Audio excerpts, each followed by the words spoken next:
Olá galera, tudo bem? Meu nome é Danilo Salgueiro, eu sou CEO da Big Gods Esports e CEO da Egg Bacon, a primeira agência de marketing para o mercado de esportes e games do Brasil e agora dos Estados Unidos também.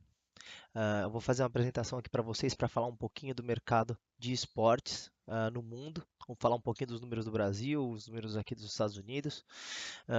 Peço desculpa aí que a apresentação está em inglês, mas eu vou discorrer sobre os slides aqui e acho que vai dar para apresentar bastante coisa para vocês aqui e discutir bastante sobre o tema. Para quem não conhece, a Big Gods é um time que foi fundado aí no finalzinho de 2014. A gente montou esse projeto na época junto com a Lenovo, né? E a intenção era criar uma organização de esportes para a Lenovo. E aí esse projeto teve muito sucesso no Brasil, né? A gente chegou a ter um hostel aí no Brasil com 5 lineups, entre elas League of Legends, Heroes of the Storm, Hearthstone, Counter-Strike e Street Fighter. Nós tínhamos 20 atletas morando nesse hostel, e psicólogo, preparador físico, toda a parte de alimentação era providenciada para esses atletas. E aí chegamos no Cebolol, né? Acho que todo mundo conhece a história da Big Gods. E aí em 2016 a nossa agência de marketing teve a oportunidade de montar uma filial aqui nos Estados Unidos. E aí a gente viu a oportunidade de trazer o time para cá também, tá? Essa apresentação aqui, ela tá com a cara da Big Gods, né? E eu vou falar um pouquinho do mercado de esportes no mundo. Né? Esportes, ele vem mudando culturalmente várias coisas, né? Ah, Nesse slide aqui a gente está falando um pouquinho dos costumes, né? Porque o esporte em si, ele tem várias coisas que permeiam o jogo e não só o jogador em si. Mas então as famílias no passado elas se reuniam depois do jantar, tal, assistiam televisão junto. Tinha aquele negócio que o provedor da casa controlava o controle remoto e todo mundo estava assistindo aquela televisão e meio que em torno daquela mídia, né? As famílias hoje mudaram totalmente, né? Então tá todo mundo na segunda tela, todo mundo em vários devices diferentes, e às vezes até as pessoas acabam considerando o celular como uma própria companhia, né? As pessoas aí, você pega que as pessoas usam uma combinação, às vezes, de tablet e smartphone todo ao mesmo tempo, assistindo televisão.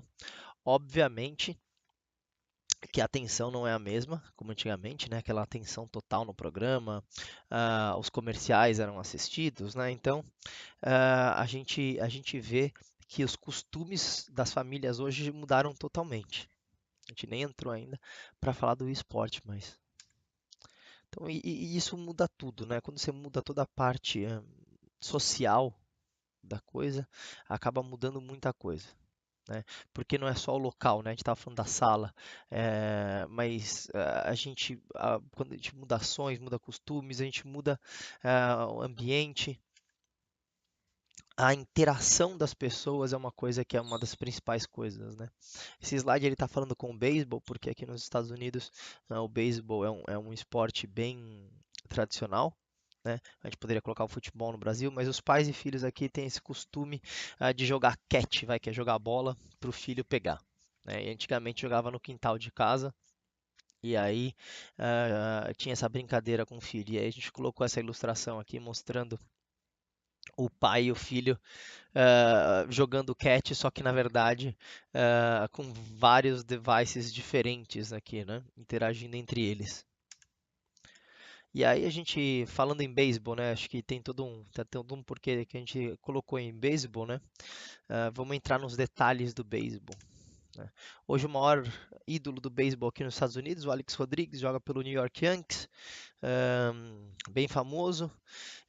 Ele tem 1,5 milhão de seguidores no Facebook, 417 mil seguidores no Twitter. Ele não faz streaming, então ele não tem views. Ele não tem essa interação com o público dele no dia a dia, né? Então, quem são os ídolos de hoje? Será que o Alex Rodrigues continua um ídolo? A gente pegou aqui o Bergson, né? Jogador do Team Solomid.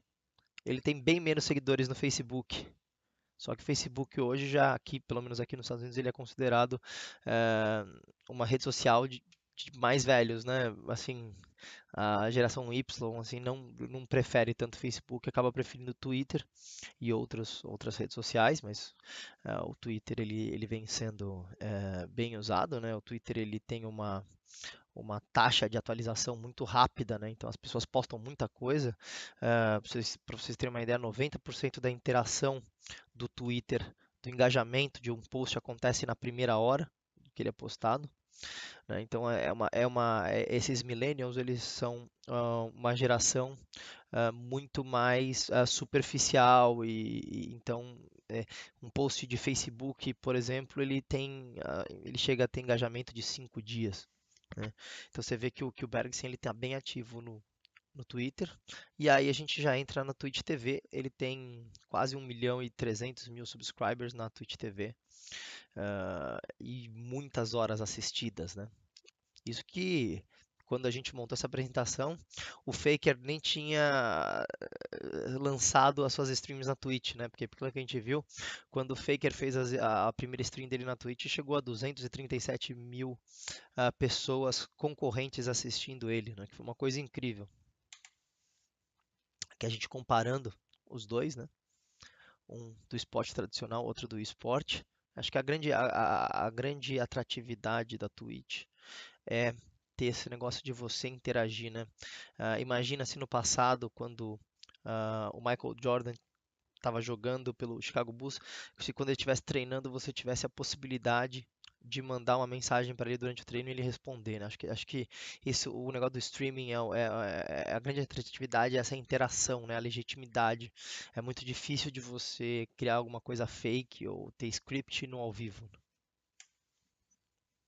Que a gente colocou só uma coincidência ou não, né? Quando você digita Major League, aparece Major League Baseball e Major League Gaming ao mesmo tempo nas sugestões do Google, né? A gente acha que não. Na verdade, o show, o entretenimento que está sendo criado para os telespectadores é o mesmo, né?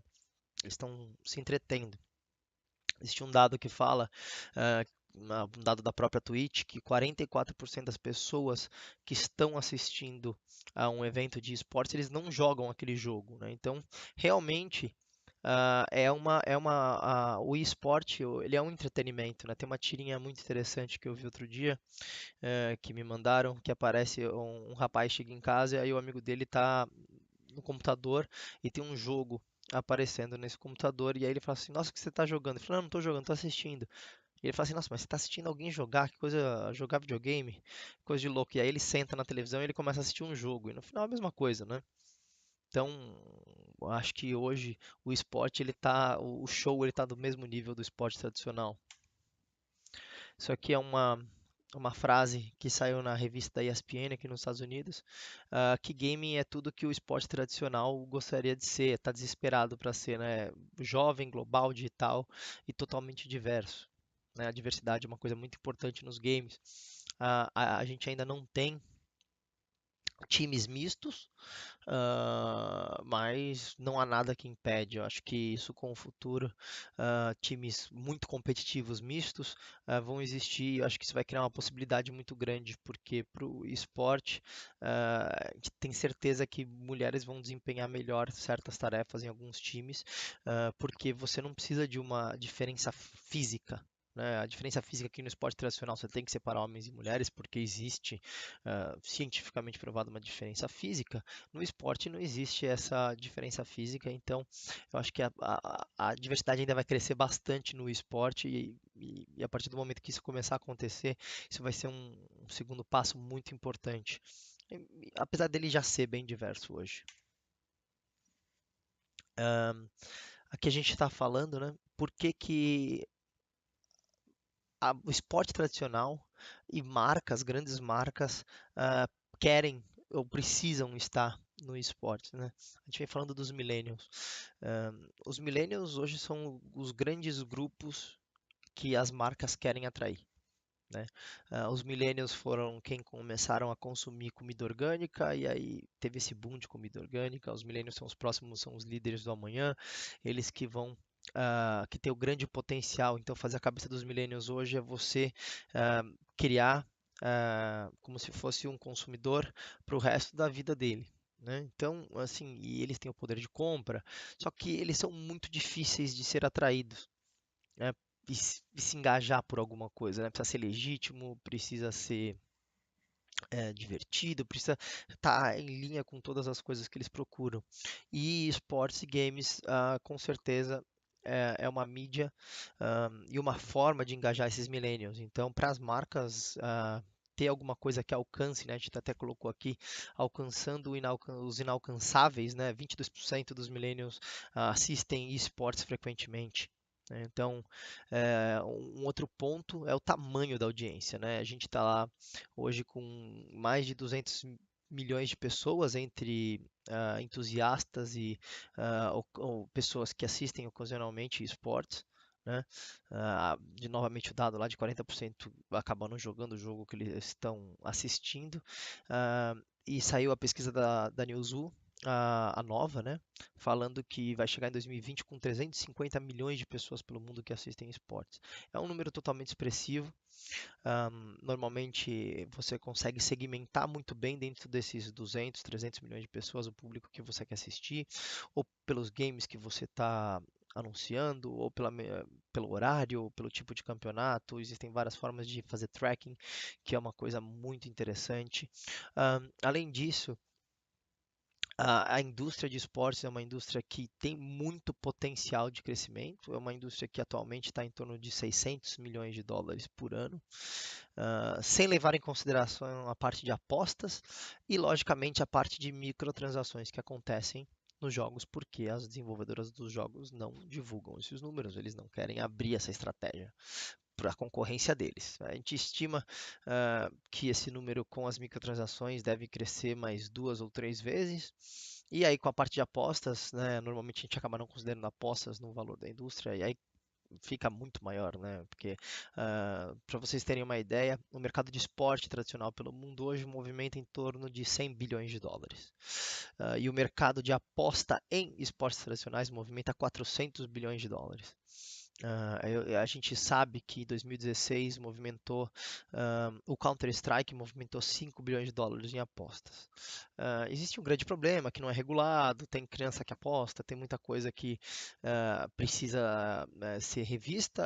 São problemas naturais de uma indústria em crescimento, que tem pouco tempo, assim como outros problemas que acabaram surgindo, como doping, jogadores usando Baderal, Ritalina, essas coisas, e aí prontamente os campeonatos das maiores ligas foram lá e colocaram antidoping, ou jogadores usando script, ou usando hack, ou usando outras coisas, então todo esse tipo de coisa faz parte de uma indústria em ascensão e muito jovem, né? Então aqui a gente vê que o crescimento anual composto do esporte está com uma taxa de 17% ao ano, e continua crescendo essas taxas incríveis, e a receita crescendo quase 40% ao ano com juros compostos, que é uma coisa assim sem precedentes. Né? Aqui a gente coloca aqui algumas coisas, né, que já estão até desatualizadas. Esse slide a gente terminou, para vocês terem uma ideia, a gente fez esse slide em dezembro, não tinha saído os números ainda do campeonato de 2016, da final, que foi aqui no Staples Center de Los Angeles do League of Legends. E aí, a hora que saiu, né, saiu lá 44 milhões de unique viewers que assistiram. A gente falou, nossa, que incrível, né? Vamos atualizar o slide. Aí, logo depois, teve o Major da E-League, de Counter-Strike, que atingiu 65 milhões de unique viewers, que foi uma coisa assim maluca, né? Acho que passou muitos esportes tradicionais de longe, assim, 65 milhões de telespectadores únicos é uma coisa fora do comum. A gente tem aqui 100 mil pessoas que foram na Intel Extreme Masters, logicamente nos dias, nem todos os dias, não de uma vez só. E o Prize Pool do The International, né, que é através do Compendium, que é um crowdfunding, que acabou chegando em 20 milhões de dólares, né? Uh, assim, a gente está falando dessas ligas globais e desses campeonatos mundiais que são importantes. As ligas locais também são muito importantes. Então, no Brasil a gente tem Premier League, tem o CBLOL, tem várias outras ligas se desenvolvendo, assim como em todas as partes do mundo. E aqui a gente tem dando alguns exemplos de organismos que estão sendo criados para que essa a indústria se profissionalize cada vez mais. A ESL aqui já, acho que já está com mais de 500 funcionários. A própria E-League aqui, que a Turner vem fazendo um trabalho fenomenal com a E-League. Então a gente já tem várias associações pelo mundo. Aí no Brasil tem a ABCDE, aqui tem a PEA, tem a WESA também na Europa, e a gente tem associações crescendo por todos os lados. Aqui uma coisa bem interessante que é os grupos de pessoas que assistem esporte tradicional e o grupo de pessoas que você se sobrepõe assistindo esporte tradicional e o esporte. E aí você pode ver que para uma marca conseguir atingir todas essas pessoas e conseguir fazer uma segmentação, se ela usar só um ou só o outro, ela não vai conseguir atingir todas as pessoas que ela precisa. Então aqui a gente pega aqui todos os fãs de basquetebol. Então todos os fãs de basquetebol são 79 milhões, quase 80 milhões de pessoas. Dentro desses fãs de basquetebol, você tem 10 milhões de pessoas que são fãs de esportes também. Porém, você tem 10,3 milhões de pessoas que são fãs de esporte que não são fãs de basquetebol. Da mesma forma, você vai falar futebol americano. O futebol americano tem 110 milhões de fãs, que é um número super expressivo. A gente teve agora a final do Super Bowl com o Tom Brady lá, marido da Gisele, fazendo aquela virada histórica, todo mundo falando sobre aquilo. Então você tem lá, dos 110 milhões de pessoas que assistem, que são fãs de futebol, você tem 8,7 milhões que são fãs de futebol e fãs de esportes. Porém, você tem 11,3 milhões de pessoas que, se você só anunciar no futebol, você não vai chegar nelas porque elas são fãs de esporte e não são fãs de futebol. A mesma coisa no beisebol. O beisebol vem sendo muito usado porque os números da Newzoo indicam que o esporte como um todo já chegaram nos números de beisebol e hóquei, tá? Por isso que esses dois estão aí embaixo. Logicamente, comparar esportes com beisebol e hóquei não é uma comparação totalmente justa, porque dentro de esportes você tem várias modalidades, né? Tem Hearthstone, tem Counter-Strike, League of Legends, e aí todas essas modalidades juntas passam uma modalidade única que seriam ou beisebol ou hóquei. Porém, como a gente não tem tantos números separados ainda essa comparação é feita, eu acho que no futuro a gente vai começar, quando falar ou League of Legends ou Counter-Strike, isso já vai ser considerado como uma modalidade esportiva. Aqui a gente está falando um pouquinho dos números dos Estados Unidos, é um dos maiores mercados do mundo, né? Eu vou comentar dos números do Brasil. Eu não tenho o slide aqui dos números do Brasil, mas eu sei basicamente de cabeça os números do Brasil. Hoje a gente tem uma audiência aqui de 41,7 milhões de pessoas. E 20 milhões de entusiastas. Isso coloca os Estados Unidos como o maior mercado de esportes do mundo. E aí a gente tem 192 milhões de jogadores ativos. Logicamente que para os jogadores ativos, quem tiver o Candy Crush instalado no celular é considerado um jogador ativo, tá? Mas os 20 milhões de entusiastas que são o maior público que acabam consumindo todos os produtos que estão dentro desse ecossistema de esportes. Hoje no Brasil nós somos o terceiro maior mercado de esportes, com 11, quase 12 milhões de entusiastas, que é um número incrível, né?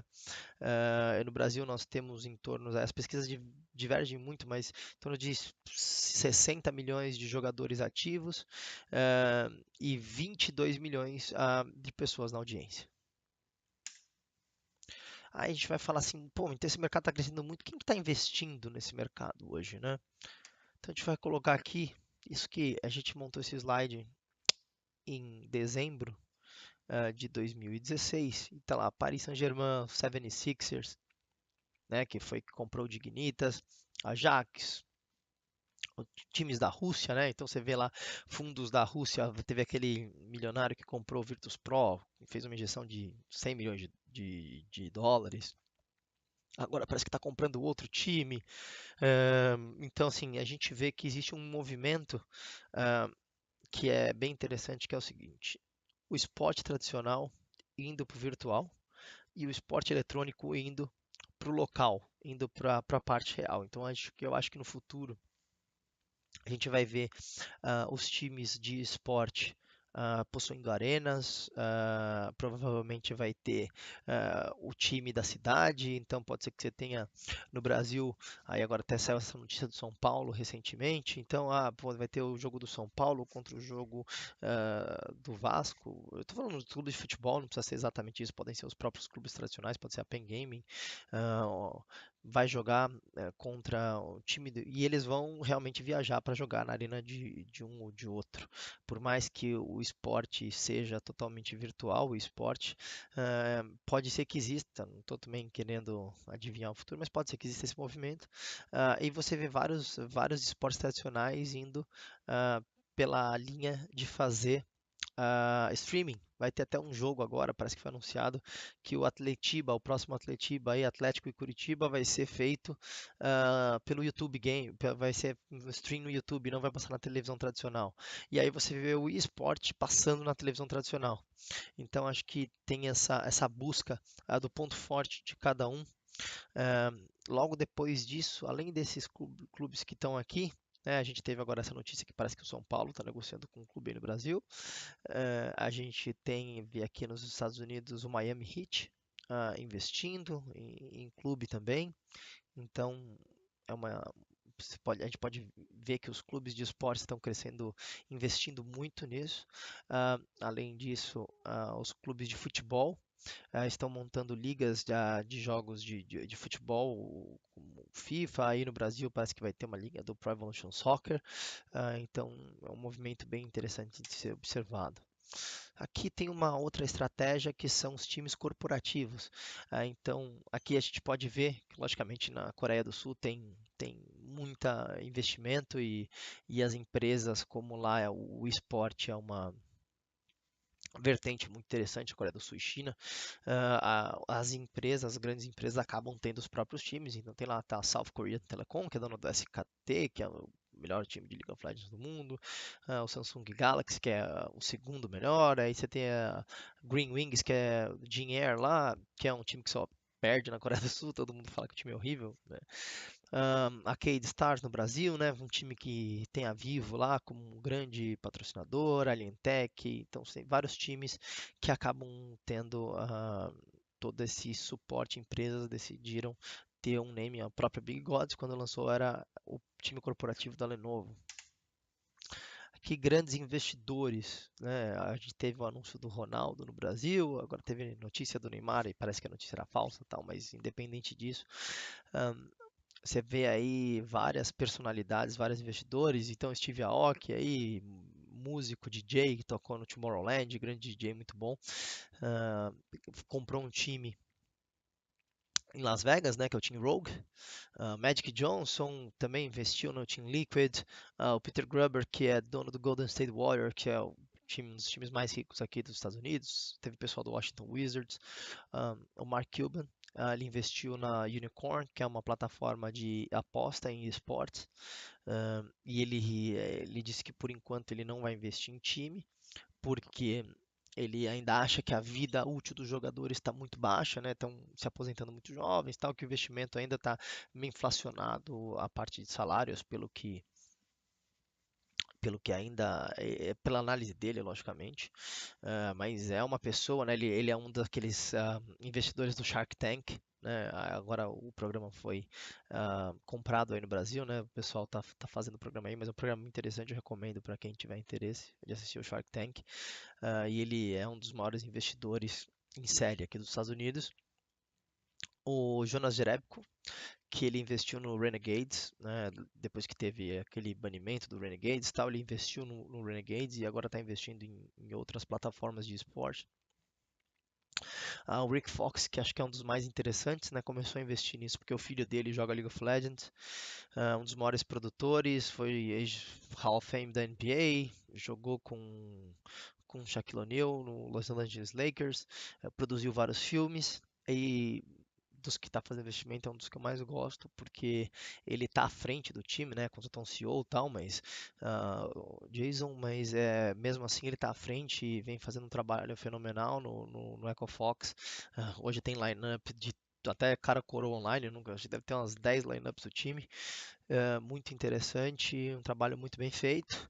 Tem o Shaquille O'Neal que investiu no NRG, que por outro lado, foi um investimento que eles compraram a vaga na LCS aqui nos Estados Unidos, e acho que no segundo split que eles disputaram, eles caíram para a segunda divisão. Ah, investiu junto com o Alex Rodrigues, né? Você vê que o Alex Rodrigues lá, ídolo do beisebol, já percebeu que o esporte é uma tendência. Aqui um outro ponto bem interessante, que é a entrada das marcas não endêmicas no esporte.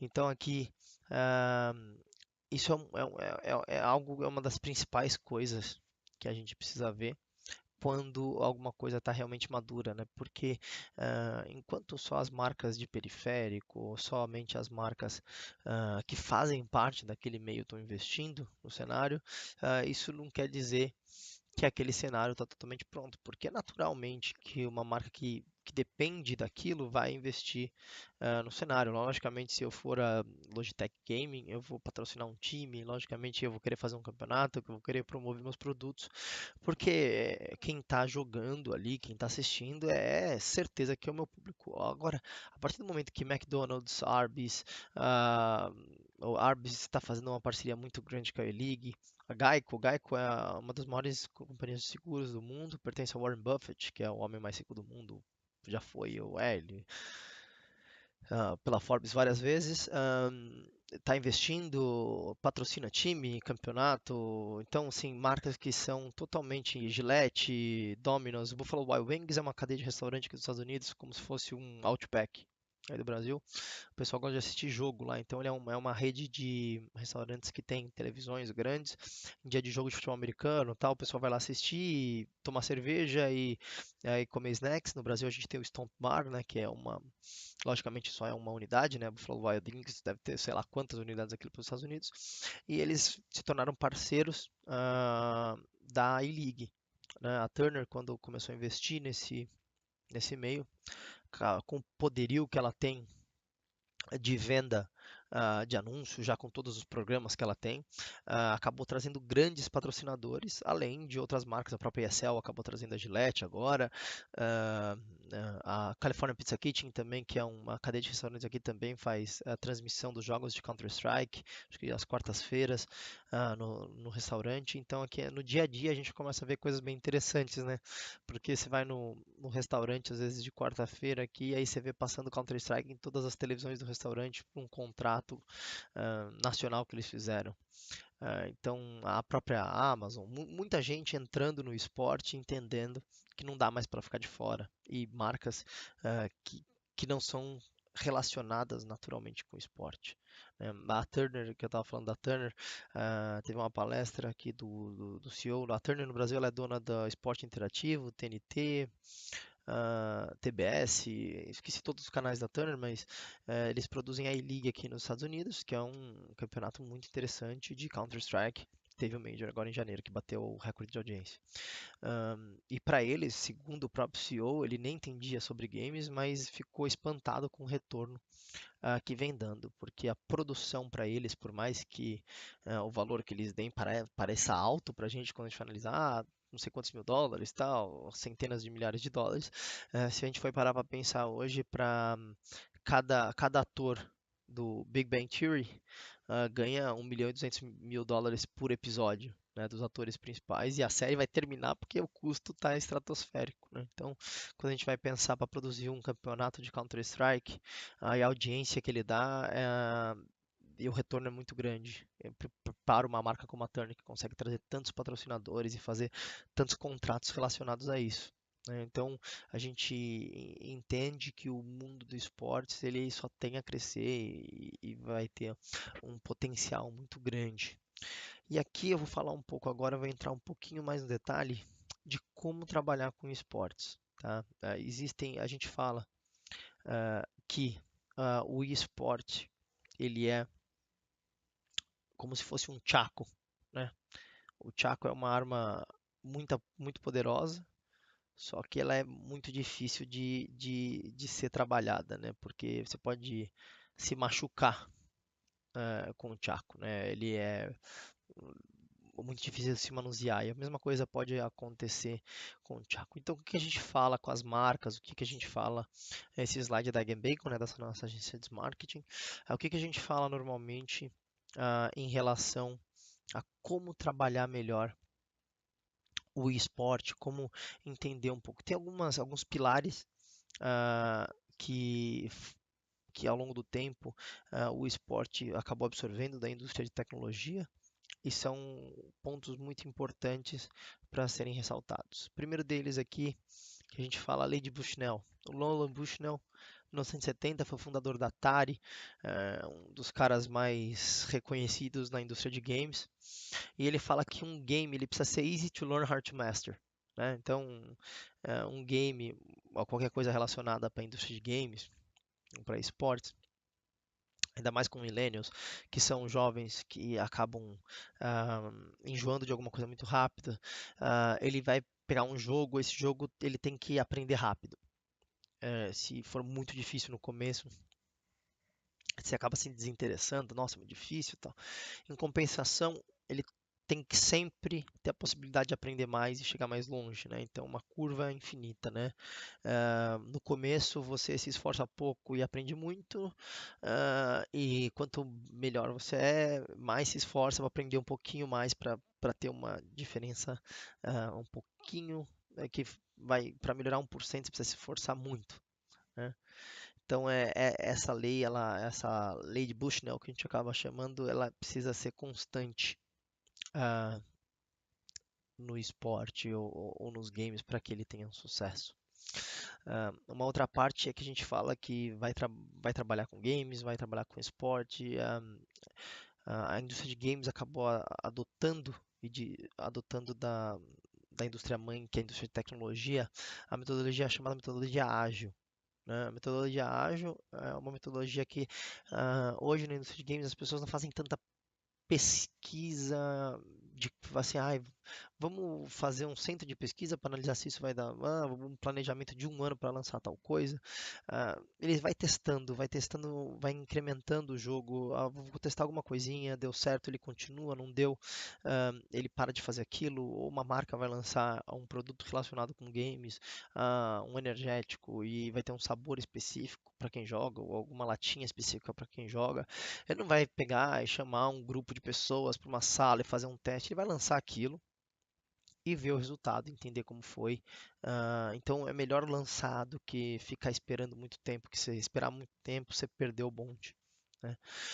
Um outro ponto muito importante para esportes hoje, acho que a Twitch ah, entendeu muito bem isso, os jogos de celular entenderam, os jogos mobile entenderam muito isso, que a experiência do jogador tem que ser em primeiro lugar.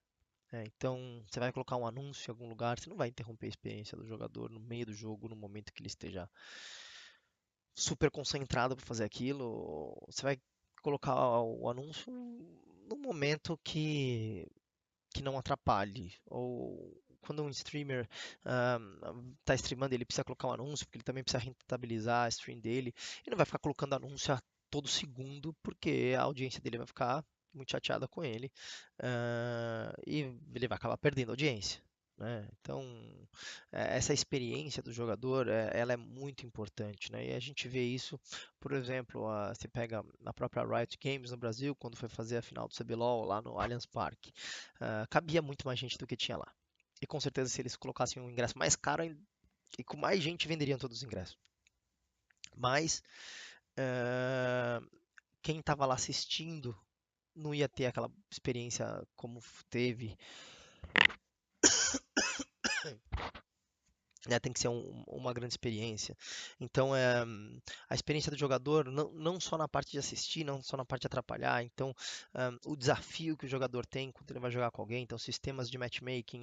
Putz, quando você vai jogar contra alguém numa partida online, você não quer ganhar, você não quer estompar o cara de uma vez, porque não vai ser divertido, e você também não quer ser estompado, né? Você quer ter o desafio.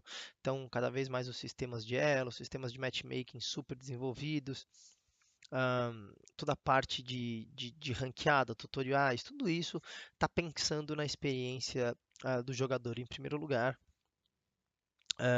A outra parte é a parte de comunidade e audiência, né? Você, eh, você, as marcas que querem trabalhar com esporte e games hoje de uma forma mais profissional, elas precisam saber que existe uma comunidade em volta daquele jogo, né? E eles querem criar essa comunidade, né? Você tem que, como a gente fala, né? Tem que criar conteúdo e não só fazer marketing, né? Então, quando a gente volta lá na experiência do jogador, você ter tutorial, ou você pegar algum jogador bom e trazer ele para dentro e acabar fazendo esse cara fazer conteúdo. ahm, então, essa parte de comunidade e audiência é muito importante para os esportes. E aí, a hora que você tem uma comunidade, empoderar, né? Dar poder para essa comunidade. Então, normalmente, uma indústria de games ou uma marca tem muito mais voz ativa e tem muito mais capacidade de mídia do que um criador de conteúdo. Então, a marca vai lá, pega esse criador de conteúdo e traz para as redes dele para poder dar poder do que ele vai falando, colocar vídeo dele nos canais da marca. Então, é um outro ponto muito importante. E aqui uma outra parte que vale a pena ressaltar é do crowdsourcing, né? Quando a gente fala de crowdsourcing, não estou falando somente de financiamento. O próprio lá que a gente falou há um pouco tempo atrás do The International, a Valve não precisa do dinheiro de ninguém para dar uma premiação de 20 milhões de dólares, né? A gente sabe que o Gabe, fundador da Valve, é um dos caras mais ricos do mundo, e a própria Valve com a Steam, que detém quase 10% de todos os jogos que são vendidos no mundo, poderia muito bem fazer um campeonato do tamanho que ela quisesse. Porém, a participação, a comunidade se sentir dona daquilo que ela participou, além do Compendium ser uma coisa extremamente divertida, ah, isso valida, isso dá muito mais. A comunidade fica muito mais apaixonada por aquilo, muito mais engajada, né? Então ela fez parte daquilo. Então hoje a comunidade, a audiência, ela quer fazer parte, os fãs querem fazer parte dos times. ah, Todo mundo quem joga quer fazer parte daquele jogo, os criadores de conteúdo querem fazer parte também do jogo. Então essa parte do crowdsourcing não está só em dinheiro, está na parte de criação ah, de conteúdo como um todo, né? Acho que esses conceitos, né, depois da gente falar daqueles números, eles trazem um panorama bem interessante para se trabalhar com games ou esportes, como que essa indústria funciona. Logicamente, se a gente for entrar aqui, como que um game vira um esporte, lógico, ainda tem toda a parte, eu não vou entrar, eu não entrei nos detalhes do ranqueado, do sistema de elo, mas também toda a parte do modo espectador, tem todas as outras coisas que são estudadas por essas indústrias, né? Mas é que é um panorama mais geral. Eu espero que eu tenha ajudado vocês a entender um pouco mais desse mercado. A gente espera que ah, a, toda essa parte de esportes ela tenha um crescimento muito grande. E aí, se vocês quiserem saber mais alguma coisa, vocês podem me acompanhar pelas minhas redes sociais. No Twitter é Salgueiro Caldi, eu acho que eu vou passar o link para vocês aqui no vídeo. Salgueiro Caldi. E aí nós temos aí toda a parte tanto da Eggenbake, que é a agência de marketing, quanto da Big Gods Jackals, que está aqui na Challenger Series da LCS. Por favor, acompanhe os nossos jogos e se precisar de alguma coisa, podem mandar perguntas para o meu e-mail, para o meu Twitter. Muito obrigado.